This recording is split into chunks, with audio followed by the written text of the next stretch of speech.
isa. Nandito ako ngayon sa may Bonifacio Street, dito sa may bayan. Nakakita kami dito na ukay-ukay. Ito yung pinakamalaking ukay-ukay dito sa San Pablo, sa may Bonifacio Street. Na nakita namin, so tinry namin visit. Nandito ako ngayon. So, ayan. Check natin, ha? Sige. Marami kang makikita dito, eh. Oh. Pinakamalaking ukay-ukay ito.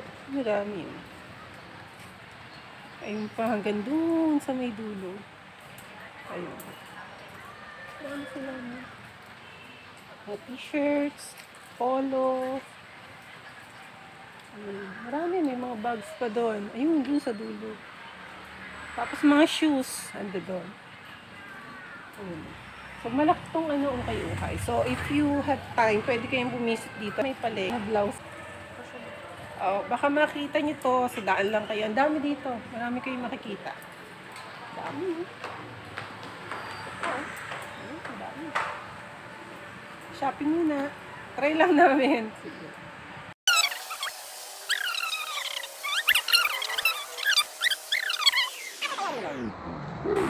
Pero guys, marami pa rin naman kayo makikitang iba't ibang klase ng tindahan ng ukay-ukay sa ating palengke or sa bayan.